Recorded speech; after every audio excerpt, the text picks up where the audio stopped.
Well, the Red Wings season is likely over after a brutal loss to the Montreal Canadiens. Let's talk about it.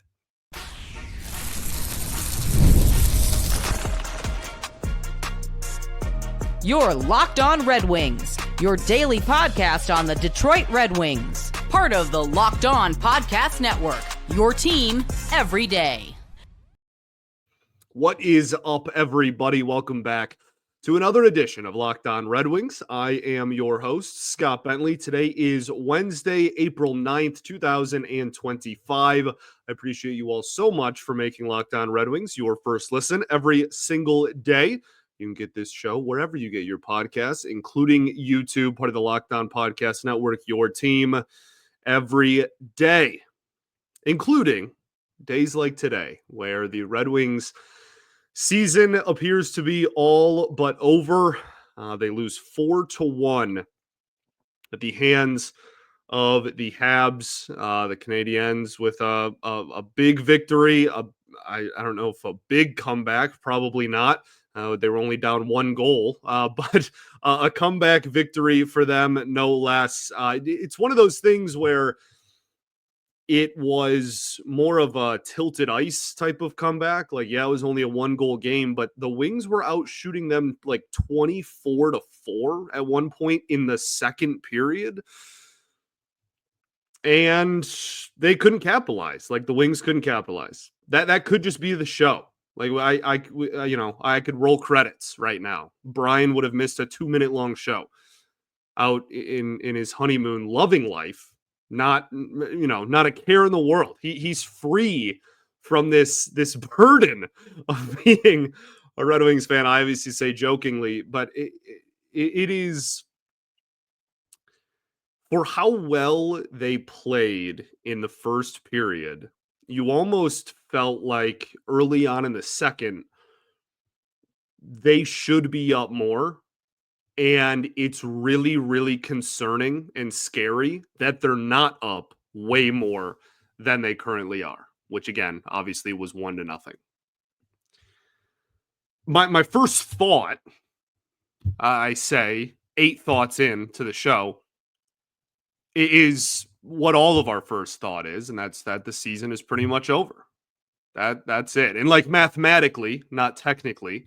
And look, I know that the comments of this show are going to be, big picture stuff. And I'm sure people will be calling for Yzerman and talking about certain things and what they want to see in the offseason. We have all offseason to talk about that. I'm not going to, have any huge big picture conversations without Bry here either. So we will get to all of that. I promise. We will get to everything about what the future of the organization looks like. Tonight was a devastating gut punch. And the thing that I have to keep reminding myself is that even if they won this game, they still really didn't have that much of a chance. You know what I mean? Like, going into this game, their odds of making the postseason were around 5%, depending on what website you used and what odds you were looking at. 5-6%. If they won this game, it would have jumped up to, there's a few different websites that had odds that were 12, 13. I think one even had up to 15%. And if they lose, it's not technically zero because they aren't mathematically eliminated, but it's 0.1, 0.5% chance, whatever. I guess the Tigers did have a 0.2% or whatever it was, but that was in August with 2 months of baseball left.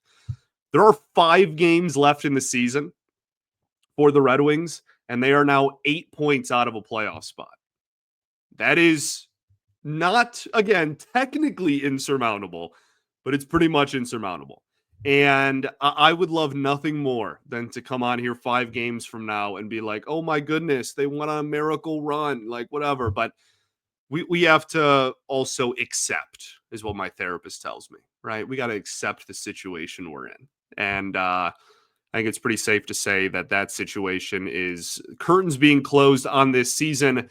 Now, this is also this sucks because it was a brutal way to, kind of close the curtains on the year, but plenty of the fan base is listening to me, whine here and is like, "What are you talking about, dude? Like that we've been checked out for weeks. Like for the last month we've known that they weren't going to make the postseason." You are right, and you thinking that are correct. I am not the poster child for correctly for I don't even know what the wording for I was going for was, but like I understand that it was a long shot either way, but there was still a chance, and the rest of the games this season at least would have been meaningful and high intensity and fun to watch until they lost. And that just happened to end on Tuesday. And now it's done. So what went wrong in this hockey game? Really? I mean, we'll talk about like the specific stuff that everybody wants to talk about with, the helmet play and the wide open net being missed multiple times. But really, if you want to summarize it to one thing, right? Like if Brian it was here and we were doing difference maker, they just legitimately couldn't put the puck in the back of the net, dude. Like it's not rocket science. It's not some big, philosophical or some big X's and O's thing that cost them the game. They dominated the first period. They literally dominated. That was maybe the best period of hockey they have literally played all season. And they had the momentum and they had the lead. But they couldn't build on that lead because for anything, they couldn't find the back of the net. And I would love to come on here and say, well, they just got goalied. And I'm not trying to be disrespectful at all.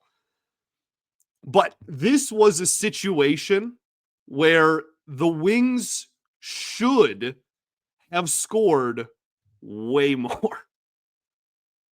They missed the JT Compher one is like the big one, right? Where you miss the wide open net and everybody freaks out. But they had multiple of those. Cat had one where he was at an angle, and I think it was on the power play. Legitimately wide open. Goalie is on the opposite post. Just airmails completely.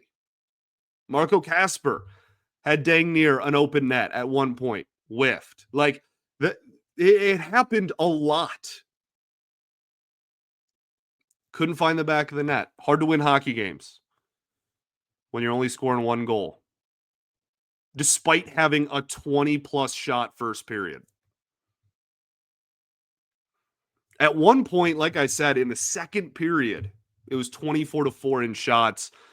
And that also means that from the rest of the game, from that point forward, the shots were 17-12 in favor of Montreal. So the game plan was clearly hit the ground running, attack hard, get an early lead, get a big lead if you can, and then hold on to it. You can't run that strategy in a 1-0 game, man. I feel like a broken record. Like I feel like a jerk. Like I'm just like saying the same thing over and over again. But like they had opportunities. They had high danger opportunities. They had breaks. They had rushes. They had the puck right in front of the net. Berggren had the puck literally on the goaltender's left knee pad. Like they were in dangerous scoring opportunities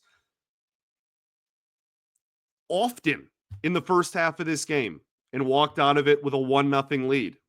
It's not going to cut it because you're not going to get 70 shots on net. They weren't going to maintain that pace for 3 periods. If you want to run that strategy and that's the game plan that you came up with, fine. But if you don't have a big lead, you're kind of screwed. And that's what happened. Let's talk about some of the individual plays that went poorly in this game. I've already mentioned a lot of them by name, but we can talk a little bit more in depth about those painful moments that are so much fun to discuss. We'll do that and more right after this. Got to talk to you all today about our friends over at Wonderful Pistachios. Things might not be wonderful in Red Wings land right now, but Wonderful Pistachios are always that. They are always wonderful. If you're looking for a snack that's both delicious and nutritious, crack into a good source of protein with Wonderful Pistachios. Wonderful Pistachios is one of the highest protein nuts. Each 1 ounce serving has 6 grams of protein, giving you over 10% of your daily value. Plus, they're packed with fiber and better for you unsaturated fats to help keep you feeling fuller longer.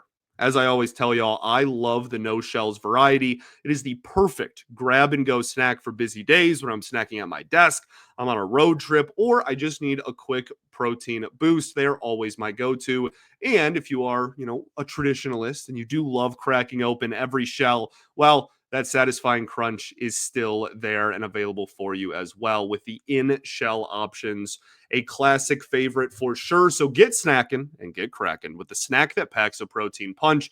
Visit wonderfulpistachios.com to learn more. All right, everybody, welcome back here. Segment 2, Locked on Red Wings. I appreciate you all so much for tuning in after this 4-1 loss in Montreal at the hands of the Habs, who take a big step forward in that wild card race. Obviously, a huge swing. If they lose this game, they're like in the they still have the upper hand, but they're back kind of in the thick of, we talked about their schedule remaining yesterday, of that wild card race. Now, they're within a few points of the Sens for wild card 1, who did clinch a playoff berth on Tuesday night as well, which just is the double-edged sword that we all needed. Just the 1-2 combo of pretty much, again, not literally. If you want to hold out hope, I'm not going to tell you how to be a fan, but of essentially ending your season on top of the Sens clinching a playoff berth. Definitely a left and a right hook back to back. Talking about this hockey game, we've talked a lot about what went wrong and some of the, in general, things on the ice that the Wings obviously didn't do. I think the individual plays are really kind of what is going to stick out the most in this game. The biggest one is probably the goal to break the tie where Aljo's bucket falls off. Helmet pops off, can't be a part of the play. Now, even the broadcast was talking about it. Hindsight's 2020. If you knew he was going to score, then you just get back out there, take the penalty, and prevent a goal, and hope the penalty kill isn't the worst of all time, because surely it's not. Actually looks pretty decent in this game. But that's not it's very hard for me to sit here and be like, oh, you should, like, it's heat of the moment, a high intensity atmosphere, and that's a rookie. And that's very hard for me to be like, oh, like he, should have done this. That doesn't even guarantee us a different result. The penalty kill is awful, dude. That they just would have been put on the kill, and the Habs might have just scored in 30 seconds later than they ended up scoring anyway. But that play is going to stand out to a lot of people. And honestly, I think one of the things that needs to be pointed out in that play is Vlad Tarasenko just, the giveaway in that moment to lead to the Habs being in the Red Wings zone was a cherry on top of a rough season for him. Obviously, I say that tongue in cheek. Really, really rough third period for Vlad. Really, not a great game. But that giveaway directly led to the opportunity on the other end of the ice. And his helmet fell off. And then, the guy that he was on was wide open right in front of the net. Like that, I'm not going to put that on Talbot. I'm not even really going to put that on Aljo. Like that's just a weird play that happens. Then you got to pull your goalie because your season is essentially on the line. And 2 empty netters, and we're here. Brutal, man. I guess that's why it is such a gut punch, that play specifically, is because I don't blame really any specific person for the goal. Again, we already talked about the turnover on the other end of the ice leading up to it, but like I don't really blame if his helmet doesn't come off, he probably is positioned right. If not correctly, at least better than not a part of the play at all.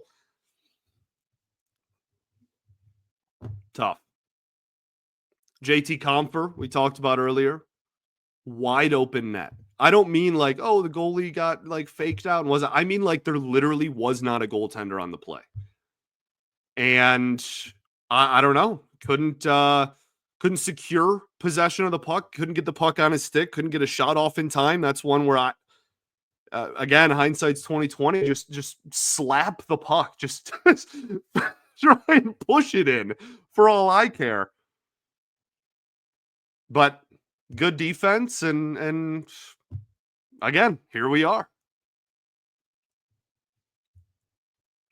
I thought that in general as well, if we're going to kind of steer away from the individual plays that cost the Wings the game, the line of Casper, Raymond, and Soderblom was not very good.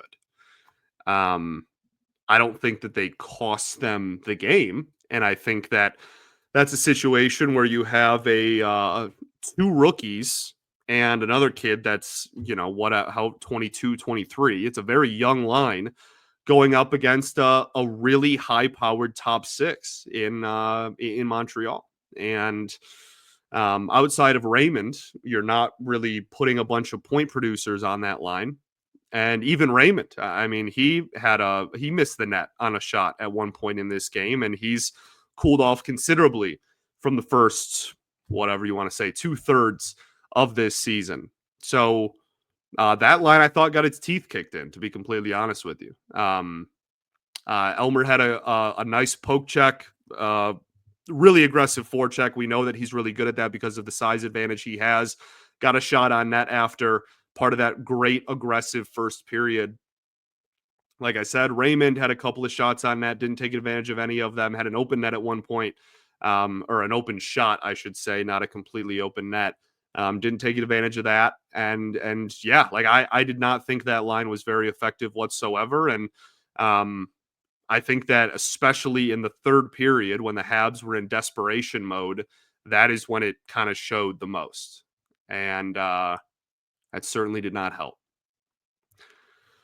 Now, something that you're all going to hate, and we're going to do anyway, is when I do what went wrong and what went right, we do always do what went right. And I know that you're all going to hate it, okay? And I hate it.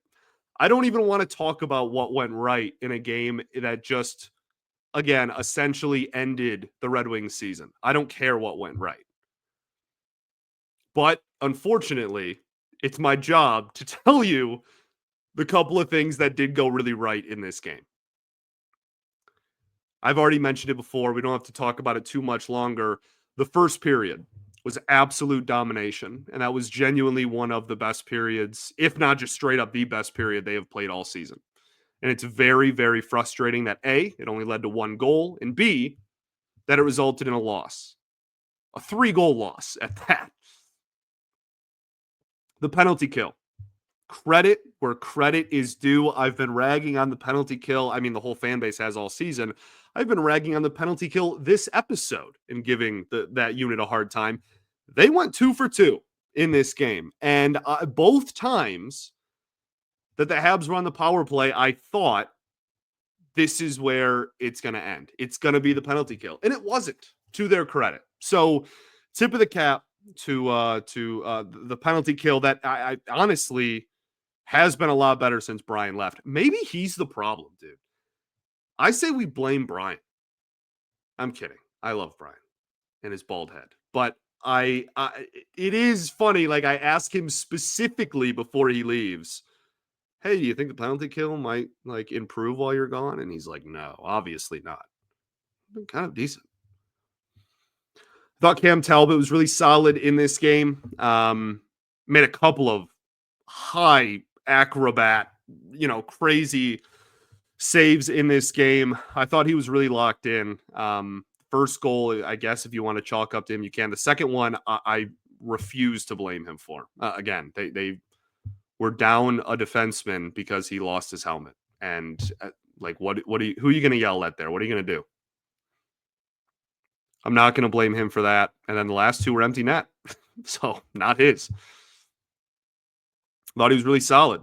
And we'll talk a lot this offseason about what his role on the team is going forward. But I think I've made pretty clear where I stand on that. I think he can be a solid 1B in short spurts throughout the season. And we certainly have seen that to his credit when the team has really needed it here in the month of April, but does not really even out or justify the really poor performance by everyone who is in net in late February and the entire month of March. The last thing that I want to talk about in terms of what went right, and then I promise I'll stop trying to tell you positives in a game that was not very positive. I thought the top line was exceptional in every regard except consistently putting the puck in the back of the net. Obviously, they did score the only goal for the Red Wings in this game, Cat, Larkin, and Kane. But they were out there for a ton of ice time, and they deserved it because the second line, as we talked about, was not very effective, and you need to rely on your best players in that moment. And the frustrating part was, again, especially in the first period, but even a little bit as the game went along, they got opportunities. And outside of that rush, outside of beautiful play by Patrick Kane, outside of that play, they just didn't. All right, let's talk about stuff. Okay, that's going to be our final segment. I'll talk a little bit about the power play. I want to talk about a roster move that technically happened, and then we'll kind of just put a bow on this conversation and the metaphorical season. All right, we'll do that right after this.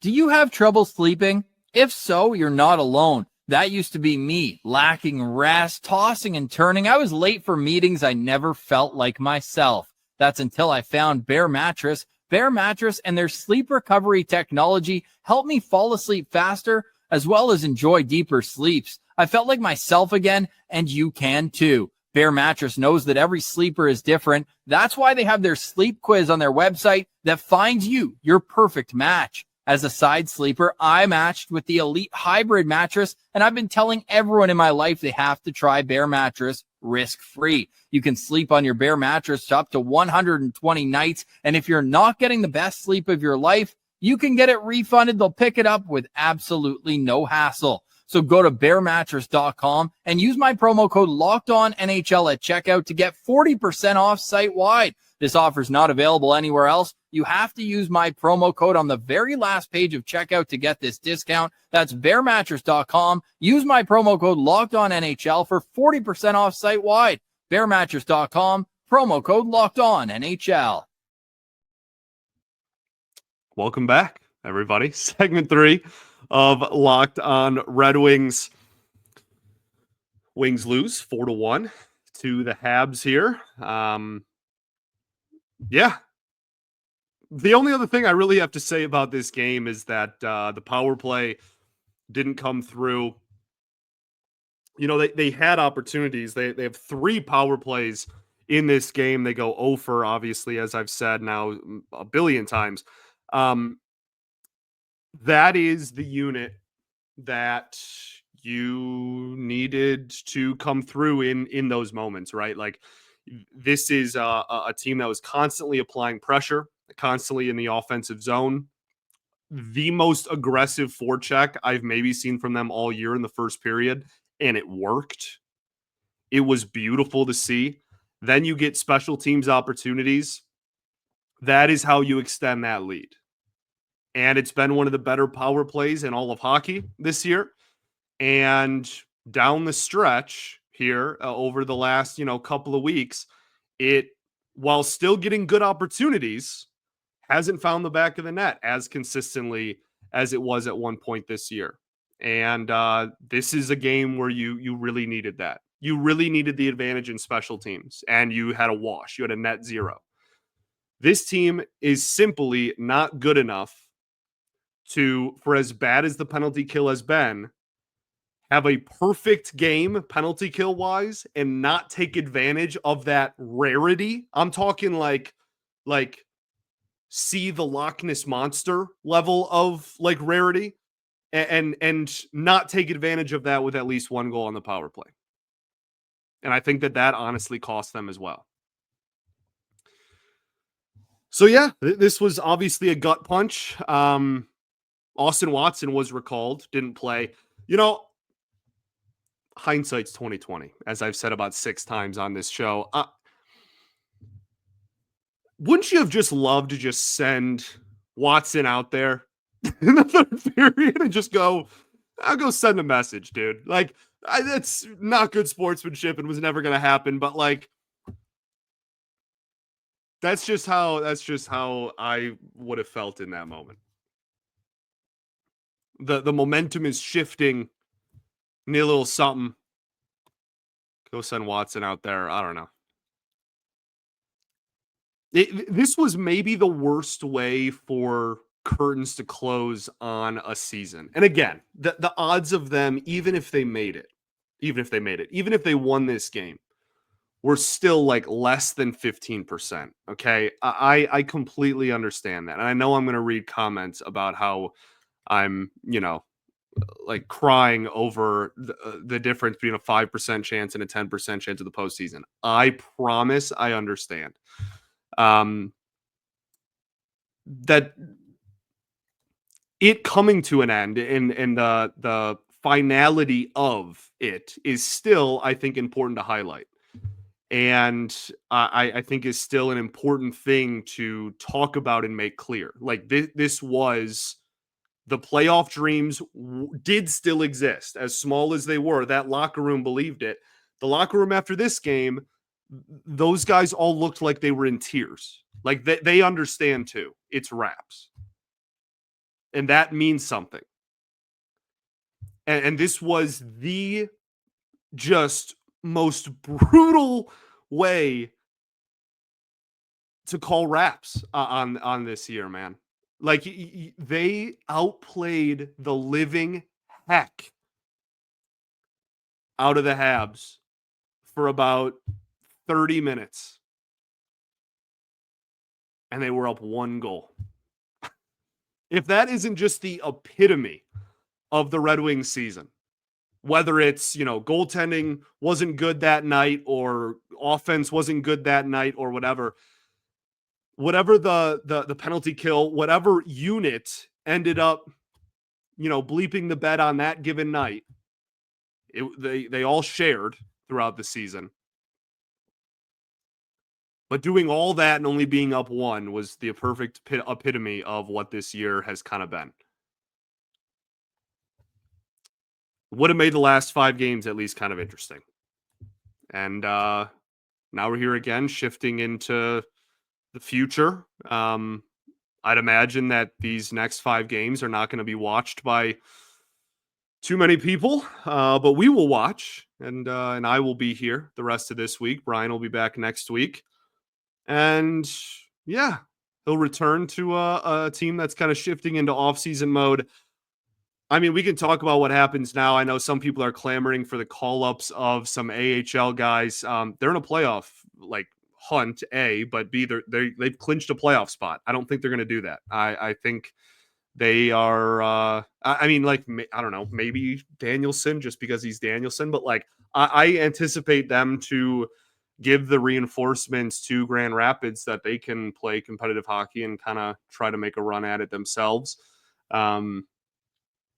Tomorrow, I kind of want to do an interesting exercise on an off day where we talk about the players on the roster and how basically kind of highlight the players that may be playing their last games for the Red Wings in these next 5 games. Because essentially that and any youth is pretty much the only reason you're watching at this point, right? So I want to kind of highlight that on tomorrow's show. And then, Thursday night we got another game. So we'll talk about that on Friday's show. All right. Appreciate you all greatly. Thanks for making Locked On Red Wings your first listen every single day. Shout out to the everydayers that do tune in every day. Be sure to check out NHL Game Night, which is a Locked On NHL game night.